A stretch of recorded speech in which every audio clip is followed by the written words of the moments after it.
Bonjour tout le monde. Hello, everyone. Welcome to today's online event featuring an excellent speaker who will discuss reflective practice for bettering the newcomers' experience to Canada. Now, before we get into our webinar today, we would like to begin with a land acknowledgement that N4 and St. Paul University are located in Ottawa.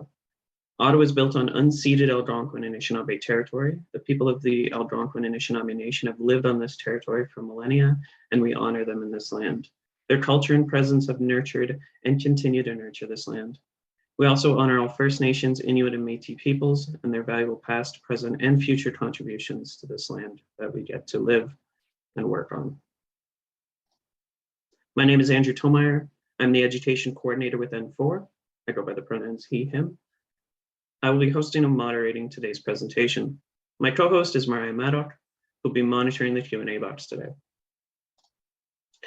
I'm now pleased to introduce you to today's speaker, Dr. Lorraine Ste-Marie. Lorraine, I'm going to ask that you turn on your video as I introduce you. Thank you.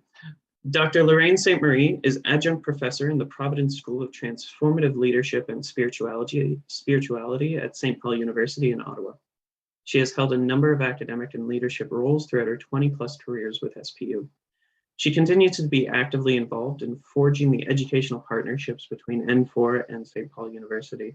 First with the certificate program in immigration and integration, and now with the most recent program, Fostering Canadian Integration for Internationally Educated Health Professionals, which will be starting pre-registrations in the coming weeks. So please keep an eye on our website for that, for cohort 2 in January 2023.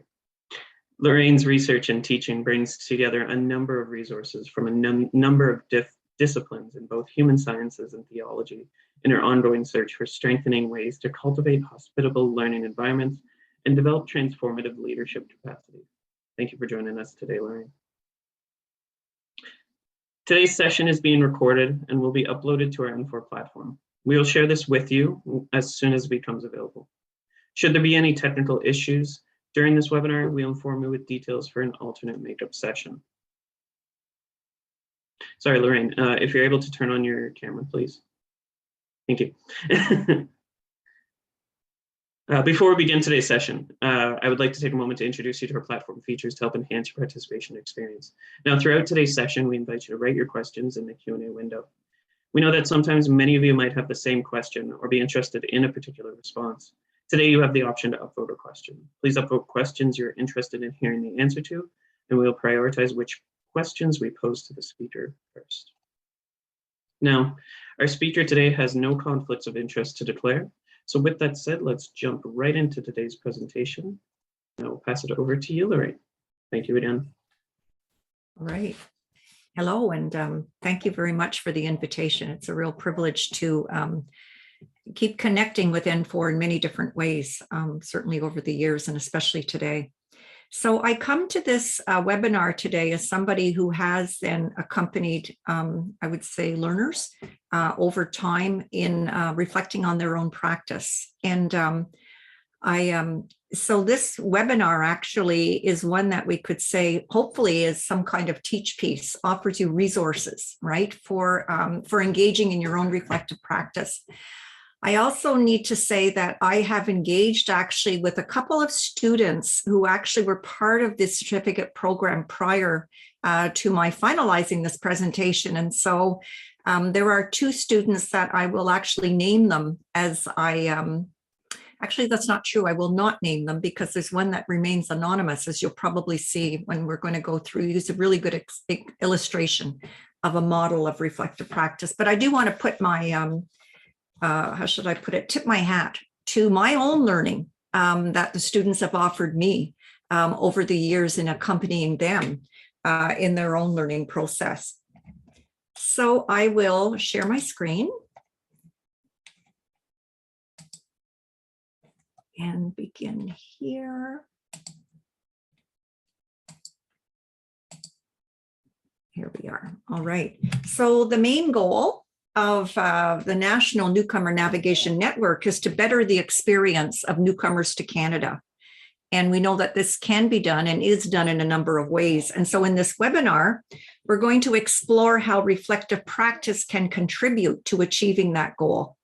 So as Andrew mentioned, so I bring experience working with the N4 certificate, as well as the most recent program for accompanying internationally educated healthcare professionals.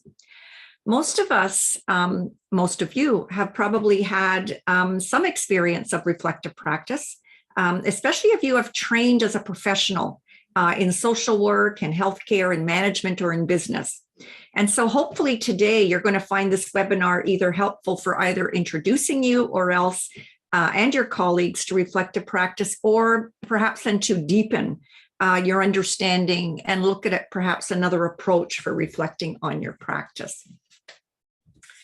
So the goals for this webinar is we will introduce basic premises of reflective practice. We're going to highlight the importance of taking perspective on our own actions as well as those of our organizations. And we'll provide a model for reflecting on your practice that supports both personal and group reflection. And I'm going to leave actually a 2-page resource with Andrew at the end of the seminar that hopefully you can access in some way. And I'll leave that for Andrew maybe to figure that out with you, or to talk about that when he comes back on. So we say then that the ultimate goal is to improve the experience of newcomers to Canada. And yet too often, right, professionals and frontline workers find themselves scattered, feeling scattered or ineffective in their efforts to offer their very best to newcomers. And so we can ask then, if our ultimate goal to improve the newcomer, if it is our ultimate goal, then why are we producing results that no one really wants? And we could say, and we'll get into this a little bit more deeply, that we could say that if we do not take the time then to reflect on the what and the how of the why we are doing what we are doing, we simply then risk repeating the same behaviors over and over again. And so to take that pause in order to reflect on that experience, we can say in a more structured way, it can actually help us to get out of that pattern of producing results that no one really wants. So we could say then that there are some sayings to ground the purpose of reflective practice. And the very first one would be know thyself. So know thyself, we could say this is a saying that assumes we are interconnected beings in relation with others, including, as we have come to appreciate more and more, also with all of creation. We're embodied beings who are part of the structures and the systems in which we live and breathe. So as such, the call to knowing ourselves is not just an idle exercise in navel gazing, but rather we could consider it to be essential for living with integrity, for recognizing that who we are and how we act can have positive, and it can also have negative consequences on what we do and on the impact of what we do. So these three other sayings actually flow from this. So the next saying then is the unreflected life is not worth living. And we could say, wow, does that ever sound harsh? But it does reveal a fundamental truth to which I already alluded to in the previous slide, that if we do not reflect on how we think about our lives, then we just keep chasing our tails and we just keep going in circles. So reflection allows us to already, as I mentioned, put that on pause so that we can see more clearly what's going on. The other saying that is extremely important for helping us understand, then we can say how or why we do what we do, is that we see the world not as it is, but as we are. Now, this saying is attributed to a philosopher, a German philosopher, Immanuel Kant, and his theory of knowledge.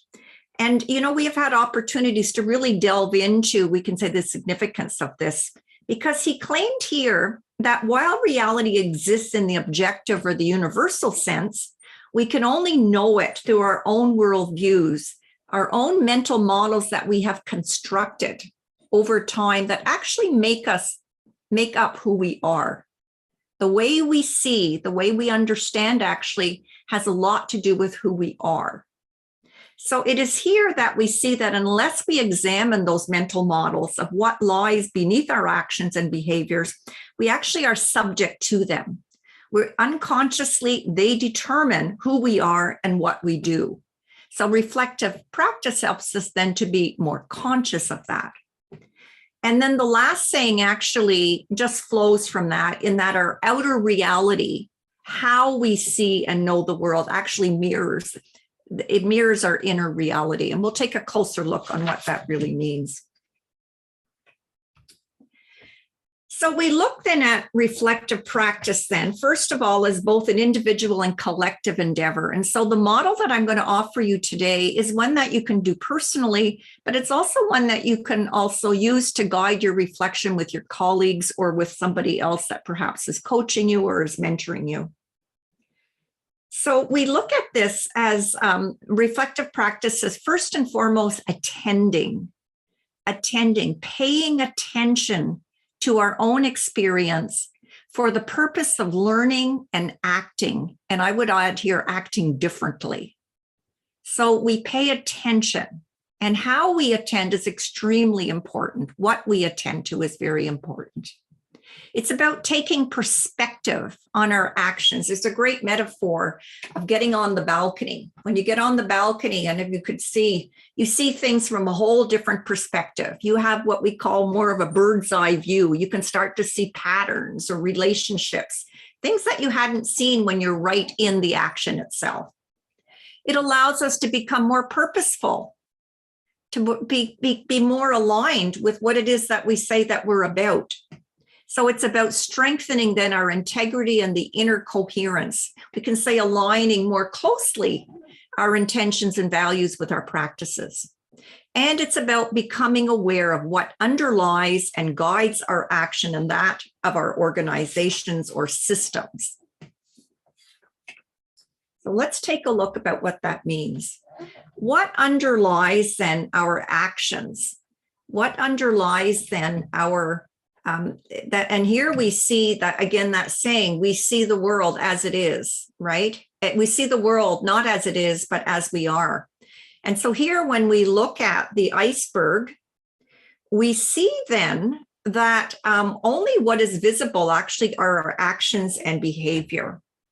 Now, I think this iceberg image actually is quite helpful to show the impact of our beliefs and assumptions and ideas and values on who we are, on how we see the world. Perhaps many of us have heard of the story of the Titanic, that giant ship that was built in the early 1900s that was deemed to be unsinkable. And the engineers of the Titanic were so certain that the Titanic was invincible that they did not see the dangerous power of what underlies the waterline of the iceberg. They saw the iceberg, but they did not see the dangerous power of what was under the water. So in this slide, we see that our actions and behaviors are just the tip of the iceberg of what is visible.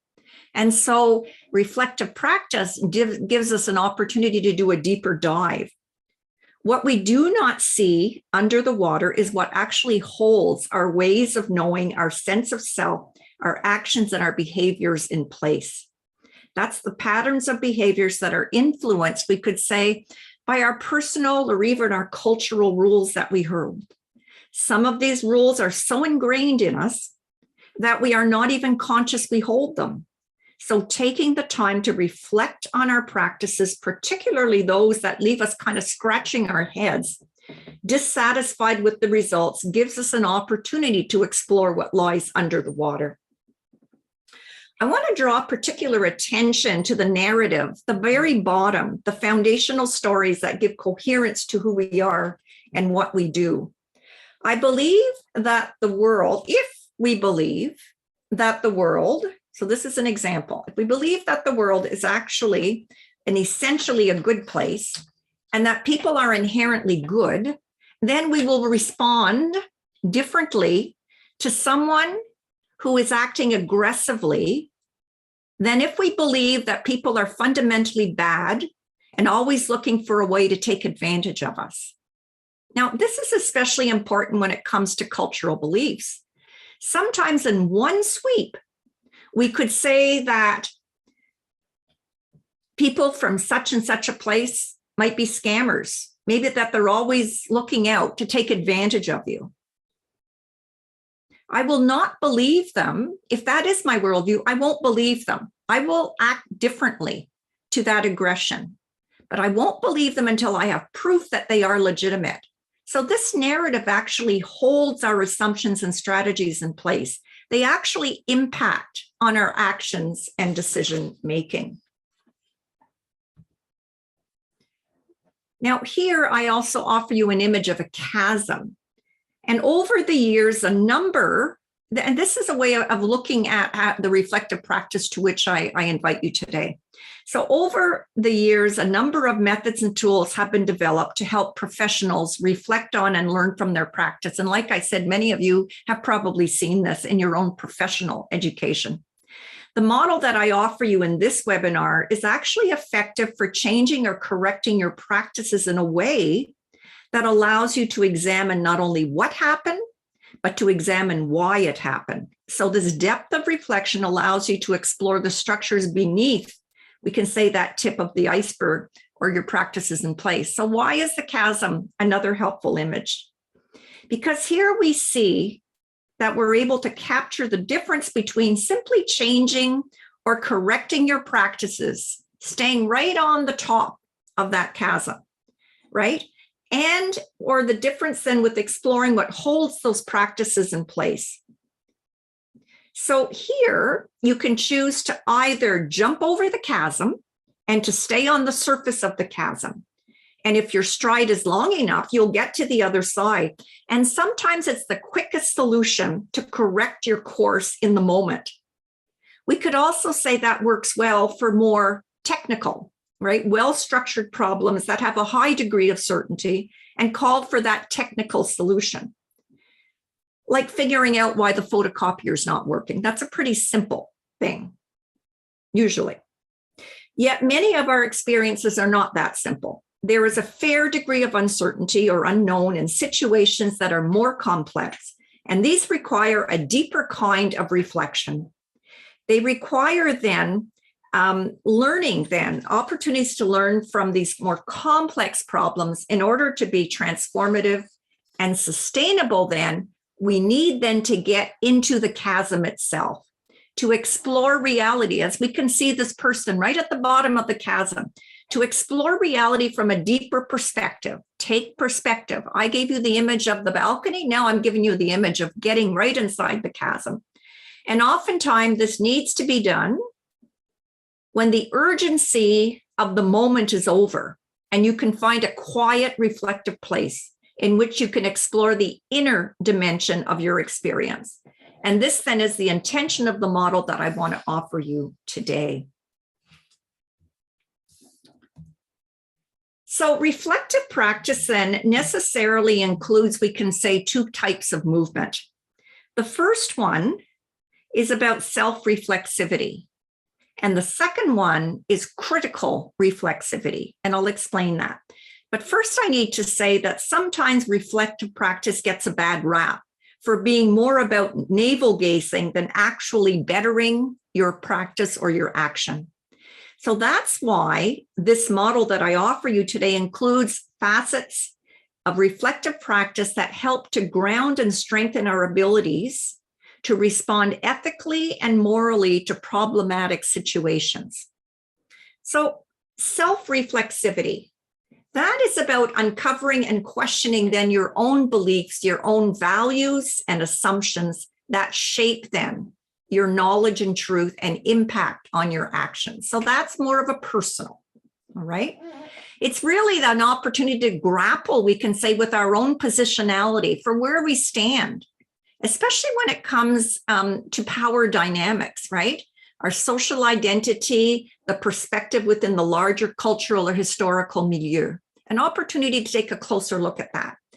From a point of critical reflexivity, it's about uncovering and questioning your institutional, your organizational, your social practices, the policies and the norms and the structures and the power dynamics and knowledge bases that actually impact on decision-making and actions.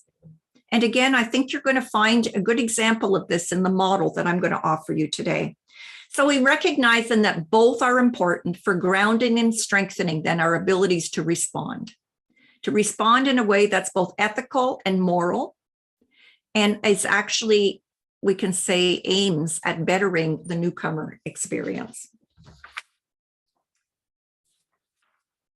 So why do reflective practice? Well, professionals need to respond in real time to real needs, not just reproduce best practices, but to truly be innovative and creative in their responses. And it doesn't mean there's not a place for best practices. There's a very important place for that. But again, it's not about just reproducing the same thing. And so in order to be effective, then practitioners must themselves develop that habit of uncovering, right, or examining those underlying issues so that they can critically and creatively challenge then the status quo about what needs to be changed. And we could say then an effective practitioner then can also help others become aware of their own underlying issues and beliefs that help them, right, is see what might be holding them back from embracing change to which they are truly committed. So it's an ongoing process. It's never a process that's done once and for all. All right, so here I'm now going to introduce you to the model, which hopefully you will find helpful. And so what you are going to get if you wish to have the resource is you are going to have this particular image here. And I'm also going to be including in that resource and the questions that you're going to see on the slides that follow. All right, so you don't have to be jotting them all down. That resource will be available to you. And what I am going to do actually is that when I come to each, we can say, step in the process, I'm then going to read from a reflection that was offered as part of the N4 certificate program. And this particular student in the program has given me full permission to use and to revise where I could the reflective learning journal that he presented. All right. So we first say then that this kind of reflection, we call it the name process. I love these acronyms because they can help us name process. And each step in that process then is one of the letters of that name. And each part then is to be completed in sequence. In other words, we don't just go from telling the story to enactment. That's the part that keeps us on the top of the chasm, right? What went wrong and what do I do? What we're doing then is that the analysis and the meaning making is what takes us deeper into the chasm. All right, let's take a look then. So narration, right? We tell the story. That's how we attend to experience. But we recognize that if you asked another person to tell the same incident, to tell the story of the same incident, they're going to tell it differently because they themselves see it as they are, not as it is. And it doesn't mean that there's not overlap. So it's important to attend. How do you attend to the experience? And so you ask yourself then, who was involved? What was your role? What were your reactions? How did others respond? Where did it leave you? And then when you are attending to that experience, include feelings that are part of the event. Now, I'm going to read you now from this journal, and this is the longest part of his journal, but I chose to kind of leave some of his own words there so that you could really get a sense, right, of what he was grappling with. So he says, I am a health service facilitator. And this is my experience working with a newly arrived government-assisted refugee from Kenya. These are all fictitious places, okay? Ashura, again, a fictitious name, is a single individual in his early 20s, and he has given our entire team quite a challenge as far as the provision of our services is concerned. My reflection on this experience working with this client did not only provide me with an avenue to learn, but also allowed me to look at myself in the mirror and examine and reflect further on my actions and decisions that are truly helpful in honing myself both personally and professionally. These are direct quotes, all right? I begin then by narrating my experience from the time we received the client until we encountered some hiccups and challenges in providing services to him. So he tells us that the moment Ashura arrived in Edmonton. Again, this is a different city than where this was. We made sure that he was well taken care of. We provided him with all the necessary things and activities that he needed to ensure that his settlement and integration process flowed smoothly. He was assisted in various aspects of his settlement through orientation and hands-on activities. Our team assisted him through his settlement journey until he was able to find permanent accommodation and settle into his new home. As the health services facilitator, my role was to ensure that his health-related needs are taken care of. And the very first thing that I and my team did was conduct a health needs assessment. In that assessment, we found out that he had no underlying health issues or history of serious illness. In other words, he was very healthy. We then referred him to our partner clinic for further tests and physical examination to ensure that he was healthy and indeed, and if they might detect something could be wrong. That way they could address it right away. Well, he underwent all the batteries of tests, his lab works, his physical exams, and the medical team in our partner clinic actually confirmed that he was indeed healthy.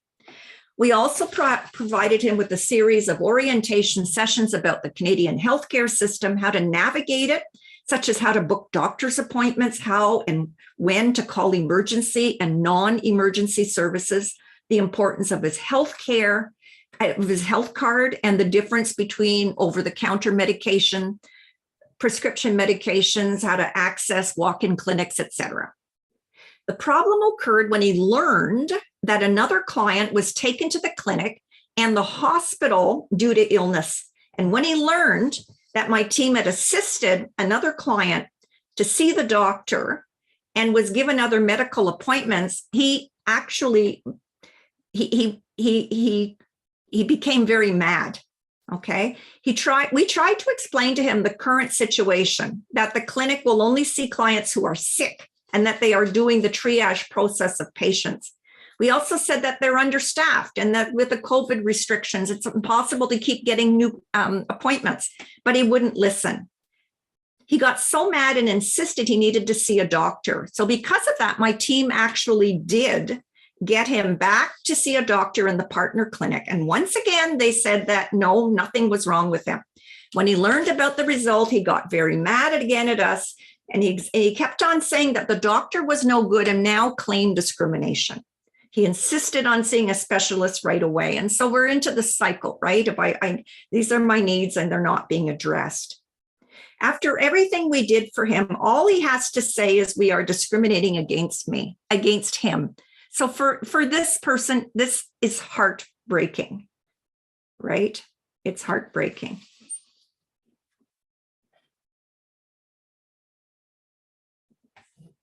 So my team calmly explained to him about the process of seeing a specialist, the different protocols in place, and the real situation in our healthcare, but still he refused to let down. So he yelled at us and he berated us. And at that time, I felt like a servant being castigated by my master for failure to give what he wanted.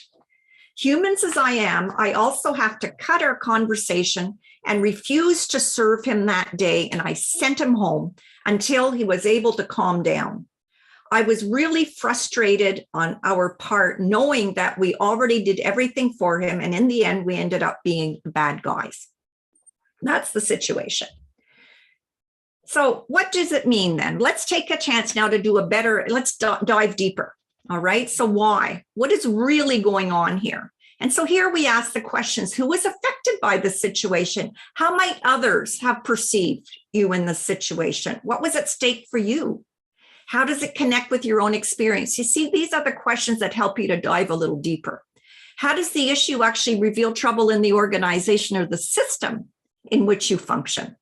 And then what questions are emerging for you? So let's hear what he has to say. He says, as a professional helper, I can say that I am fully equipped and prepared to handle these types of issues. But then a situation like this does not always bring out the best in me. I just cannot help my being human when I feel bad, frustrated, and offended by what happened. It calls into question my best intentions and values out of which I function. This does not mean that I'm not courteous or overly directive to the client. However, in this situation is different. Here I am trying to understand his situation, and I want to do my very best to help him because that's what I do. It's also my principle in life to be able to help and make a difference for others, no matter who they are. This incident, however difficult, will not change that. Now, having to deal with an issue like this during these times is very challenging, as three main issues need to be dealt with. Let's look at those. He says the very first one is the client himself, his mental health, and his desire to get what he wants right there and then. As someone who helps clients, it is very important for me to really understand him and put myself in his shoes. I believe that the client's emotions were so high to a point that he was unable to control them, and he unleashed them on us. I think his desire to meet a doctor, coupled with his frustrations because of the feeling that he was neglected, have come into play as to why he was acting that way. It seems that he was jealous towards other clients because they were able to receive more services that he wanted to receive. It's also important to understand where he's coming from. As someone who comes from a refugee camp, being able to hustle and fight to receive basic services and daily necessities are very important, and I believe that he has brought these practices to Canada. I see it as my responsibility to help him understand and realize that in this country, there is a process and protocols that we all need to follow as far as accessing and navigating the healthcare system. He also needs to learn how triage works. Moreover, it is also very important that the services he received from us are holistic, and that means he should also be able to get the help he needs. So although his physical health was reported as good, it became evident that his mental health might be one of the root causes of this issue. This was not diagnosed in the medical diagnosis. Secondly, there's the issue with the settlement and the healthcare system in which I work and offer these services. I think that the system is actually able to accommodate him. However, it is overwhelmed and has multiple problems, particularly during these unprecedented times, and this is for COVID, and also for this big influx of refugees. So during these unprecedented times, coupled with red tape, bureaucracy, and multiple forms of discrimination. I believe this exacerbates or intensifies the client's frustration and anger. While we may have made great strides in addressing this issue with the client, I'm still concerned that the system cannot provide the appropriate services to the client in a timely manner. We will continue to face challenges as we continue to navigate. However, we must prepare, orient, and set expectations in order to avoid similar issues in the future. The third issue that I see at play here is the fact that there is no or very little communication between agencies that play vital roles towards providing services to our clients. Based on our experience of working with different agencies in the city, most particularly at the federal and provincial levels, it really is a challenge as there is little or no communication between them. Each agency has its own protocols that cause red tape and eventually delay some procedures that are necessary to help the client address his need. This is not an isolated incident. You see, he's gotten on the balcony. He sees this. This is not an isolated. Previous troubling experiences have shown that there was no proper coordination, training, and communication between the agencies, particularly here we talk about the federal and provincial level. And as a result, the client has fallen in between the cracks and had to suffer, not just physically, but mentally. So most of the healthcare institutions and even pharmacies in the city do not deal with federal health insurance. This leaves our clients with very limited choices and opportunities when it comes to addressing their health needs. This issue is a perennial one and has been brought up several times already to the governing body, but to this state, it is not yet addressed. Hence, many people, most particularly government-assisted refugees, continue to fall between the cracks. So I find myself asking, See, what are the questions that are emerging? I find myself asking, why, with all our good intentions, then are we still doing this, still producing then those results? All right. So let's now move to the next, which is about the meaning making. And the meaning making then is about,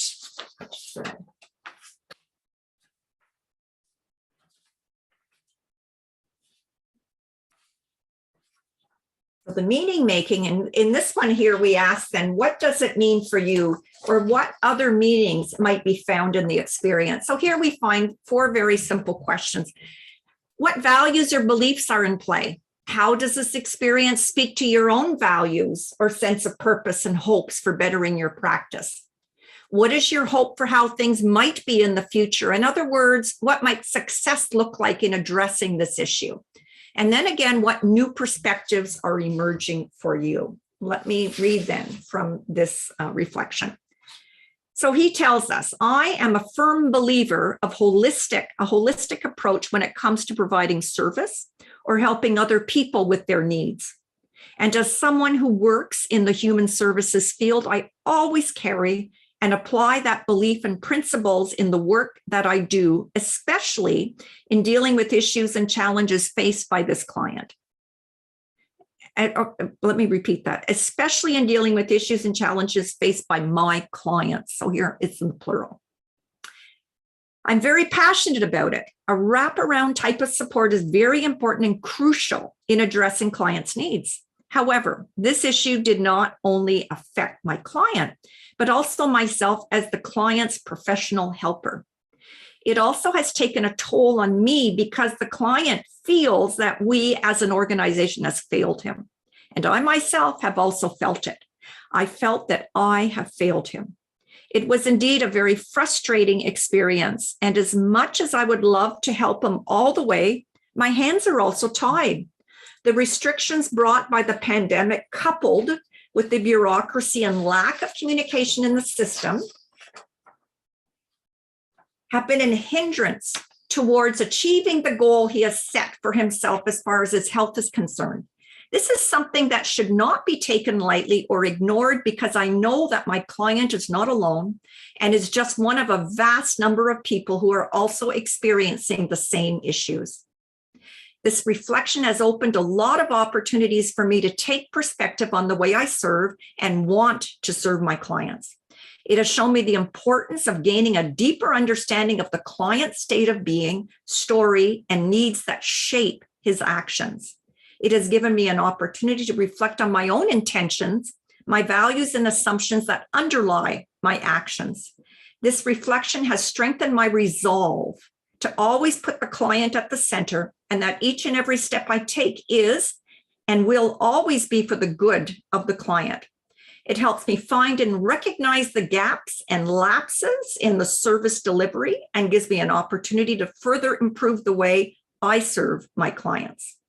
This reflection helped me to gain a better understanding of the client's own state, and it has helped me to take a wider perspective and identify the different gaps in the system. So it's from here that then we can begin to craft a plan on how to address it.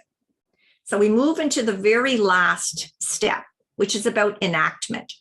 And here we look at the learnings and move them then to some kind of action.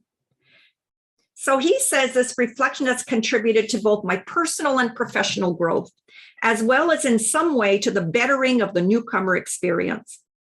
As well as reflecting on my own actions, it made me think critically about the practices of my organization and system in which I function. It helped to identify the different gaps, not just in our service delivery, but in the system itself. Moving forward, I can now confidently say I'm committed to providing a holistic service to each and every client I serve, and that every approach should be individualized and not one size fits all. My commitment to attain this one is to revise our existing mechanisms in conducting medical assessments. I will see to it that the SET assessment does not only focus on the physical, but also include the mental health of clients. Another important step is that I'm going to make is to streamline our internal referral process, especially for clients who might have mental health and other complex health issues, so they can access other internal services such as counseling and case management. And as for the problem with the system, I must admit, this is not an easy task to accomplish. It needs an action that is beyond my level.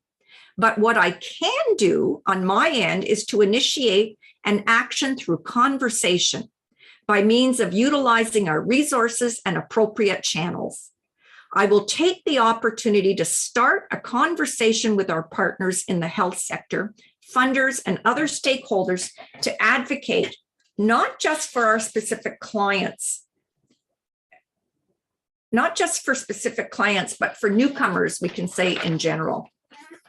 End of reflection. So that gives us a good example of how helpful it is to start with a narration, to move into an analysis, go deeper into the meaning that it gives to you, and then to look at what have I learned from this and how can I move this into action. So I finished then by just looking at then why become a reflective practitioner? What does it mean about becoming a reflective practitioner? Well, the reason we would want to say is that we recognize that reflective practitioners are actually professionals who intentionally create for themselves a space to learn from their experience in order to gain new insights about themselves, their practice, and the practice of their respective workplaces and organizations. And so ultimately, they're looking to better their practice. And as I mentioned, this can be done individually as well as in a group in the workplace. Because this example that was given as a reflection, there are many other areas that could be addressed. The whole question of discrimination. I mean, and there's so many different places that can be addressed in different places in order to do a really good self-reflection, we can say, as an organization or as a team or within a system itself. So we began, and I said that the goals of this webinar were to introduce basic premises of reflective practice. I gave you some good elements there to consider. We highlighted the importance of taking perspective on our own actions as well as those of the organization. And I provided to you a model for reflecting on your practice that supports both personal, we can say, and group reflection. And that is the end. Excellent presentation. Thank you, Lorraine. That was a great case, and it was a very good example of how to perform such reflective practice within one's own role. And so with that, we do have some questions. One that came to mind for myself was, since we've gone through this global pandemic, it's led to a fundamental shift in learning more about the systems that exist in place, the major flaws that are present in the systems that are in place, and the beliefs that we have on the various different systems, our healthcare system, for example, and the actual impact that these barriers have, especially with shifting to into a more online world that exists, and its impact is much greater to these vulnerable populations, including that of newcomers. So with this impact on one's inherent beliefs among most due to this pandemic and the inequalities that the light has been shined upon, what are you most hopeful for with our attention being brought to these inequalities? And what are you most worried about as we come out of this pandemic? Well, I'm going to respond through the lens of reflective practice, because we're in extremely uncertain times, right? And volatile times, we can say, very complex. And so what I see through this, and this is where the hope, I think, lies. It's really interesting because I heard the expression a couple of times lately where we say hope is in the action.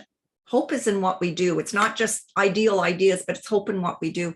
I think we need to continue or to begin to craft, to open up spaces for good reflection and conversation together, to really begin to examine, right, the paradigms or the views that we carry, the expectations that we carry, that actually in some way can keep us from seeing something new that is trying to emerge that we need to work with. And we need each other to attend to that. So I go back to the very first bullet in reflective practice, attending. attending to our own practice, but also attending to the practices of the world, and beginning to see that the assumptions and the expectations that we carried pre-pandemic no longer fit with our with our current reality. So how do you negotiate that and navigate that in a way that allows perhaps us to see something a little different that is already there that we don't recognize? Is that helpful, Andrew? Yeah, of course. And so from that as well, what is your biggest worry as we come out of the pandemic with respect to reflecting on the systems in place, on one's own beliefs and such? What is my biggest worry in just the lessons that we've learned from this pandemic? Yeah. Do you expect any sort of negative potential, even just forgetting the lessons that we've learned throughout this pandemic? Well, sure. I mean, for I guess one of the threats certainly is thinking that we're just going to go back to the way we were, which again, will cause, I think, great division and misunderstanding. I also think that this pandemic has given way. It's shown the cracks, right, in our ability to actually agree with one another or have a conversation, where I think that the polarities, right, the divisions are so strong that it's difficult to open up those spaces of conversation that we can hear one another's perspective. So we have a lot of work to do. But again, when we think that we do have resources in place, it takes courage to do that. So I guess my other thing would be is that we implode on ourselves. We just keep isolating ourselves into like-minded groups and just keep reinforcing what we already know, which is not a very helpful place to be, in an emerging society. Thank you. And to add to that, we had one question related to it. Can reflective practice help our staff who are stretched because of COVID-19 to help deal with crises that emerge, and how would that be possible? Oh, absolutely. Absolutely. But again, there are different ways to do it. It doesn't have to be, let's have a 3-hour meeting. You can give yourself a half an hour or 45 minutes, on a regular basis, and probably invite, colleagues, right, to present a case, to present, right, what it is that they are living, but give them some kind of structure in order to kind of themselves reflect on it, and then bring it to the larger group that you can reflect on it together. And so, I mean, in some way, it's about cultivating, right, the whole sense of being a learning organization or a learning community, where we allow ourselves to say, what I did, it's really left me wondering, and I'm really questioning, right, my own ability or my own competencies. I find that participating in these kind of conversations, number one is that it's extremely affirming to say, hey, you've got a lot. And you could see that even in this reflection, right? I mean, this person recognized he brought a lot, but he also recognizes limits and how he needs others, right, in order then to offer the best services that he can. So I think, opening up those spaces, and there are different methods to do that within a workplace. But like I say, it's important that it be a structured enough conversation, that it's not just idle chit chat, but it's a conversation that allows you to start from the facts to what's really going on, and then to dive a little deeper, but inevitably brings you to some kind of decision. What next? And so what next? An action that's actually quite viable is, maybe we need to explore this a little further. Let's set another time. But in between, are there any resources that we might want to look at that can help us to think a little differently about what it is that we have reflected on together today? Thank you. Thank you. Our next question relates to, should this be part of professional development practices? Should reflective practice be part of our professional development practices offering to staff, both current and those that are being onboarded? I guess my only answer would be absolutely. I think it's invaluable. And I mean, I don't think you would find professional education today without some form of reflective practice. I mean, certainly right now I'm quite immersed into the medical field right now and working with the IEHPs. And I'm really quite taken by, how reflective practice is built in. But what I have noticed is it's often built in either as an aside or as an afterthought as you come into the 4th year, as opposed to being built in right from the get-go. And I do believe that we really need to develop our quality of attention to what is going on right from the get-go in any kind of professional education. And to be able, then we can say, to deepen that ability. So yes, there's my absolutely. Thank you. And so from that as well, one of the other questions we had was that this is something that they've had in their organization, at their previous organization, where they would meet and they would discuss reflective practice. But with their current organization, they're wondering how can they sell that to the current organization from sort of a not just the intangible perspective, but from a cost benefit perspective as well. I love it, the cost. And it's important to put that in, right? Because it really is about rendering our practice more effective. And so a more effective practice then is a more effective organization with all the criteria, right? All the indicators, right? That say that, including cost effectiveness.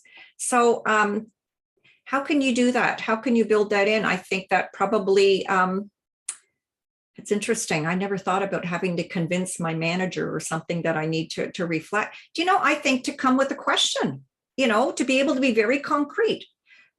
We're dealing with a particular incident and it looks like everything we're trying, we're still having the same results. So would it not be a good idea for us, right, to take a distance, to really reflect on this differently and perhaps find a resource or two, that can, where they can find this kind. So, and there's a lot of resources for reflective practice online that there's not a, so, and you don't even maybe have to call it reflective practice. You could say, would it not be good to kind of explore what's really going on or to examine things more carefully? So it doesn't have to fall under the formal name, although the formal name, though, actually, gives us access to a whole body, right, of resources and tools and literature. Right. Excellent, thank you. And to add to that as well, from what you had said at the beginning, we will be providing some resources and additional literature alongside this from what you have stated at the beginning and presented in this webinar, Lorraine. So thank you for that. One of the other questions that came to mind is many newcomer strategies are based around the crises that are happening in the moment. So we've had the Afghan refugee crisis. We've had currently we still have the Afghan refugee crisis. We have the Ukrainian crisis that's ongoing as well. And sometimes it feels like there's no time to do the reflective practice. How could that be overcome? How could that be added into the current practices that are happening?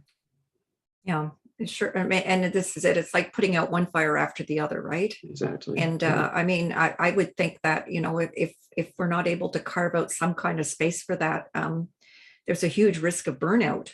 And if you want to put a cost to burnout, to me, that would be a really good place, right, to be able to put your finger. But the thing is, again, it's not.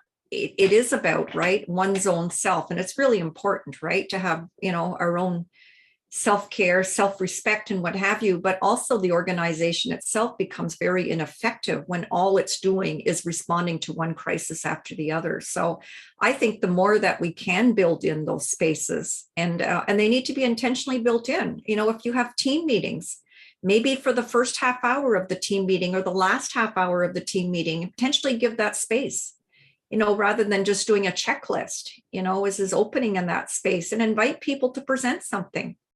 Invite people to present an issue, and people will decide how deep they want to go. People will decide. I've worked with groups where, they began really on the surface, and boy, the third or fourth time that we met, they really went deep, and allowed themselves to be vulnerable, not just for their own selves, but when we're able to work with others who are also vulnerable, it allows us then to see ourselves as learners, as co-learners along the way. It's a different stance, right? We're trained to show we have the expertise, we've got the right values, we've got everything it takes. And so it's not a natural impulse that we have to kind of let that be seen, that there are some cracks, and without letting that be known, there's not a lot of chance for growth, both personally, but also collectively as an organization. And as we saw in that case that the reflection that I read you today, there's a profound impact on the system itself. I mean, there is an ongoing story, right, that could be told.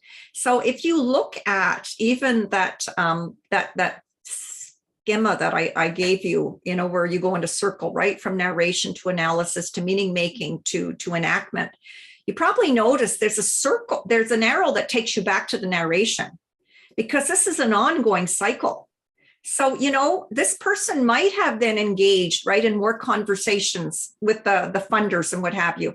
And that could be a great place to begin again. How did those conversations go? What did they reveal? What did they say about who we are and our values and practices? And you go on and on with that.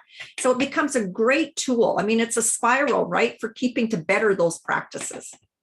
Of course, of course. And thank you for that. And I think we only have enough time for one last question. So on the general sense, what is one big take-home message from this webinar that you would like to share with our audience, that you would like them to think about after we conclude today? What is the one big takeaway? Well, I think the big takeaway really is the importance of having those spaces for reflection. And they do not come to us naturally. Nobody gives them to us. We need to carve them.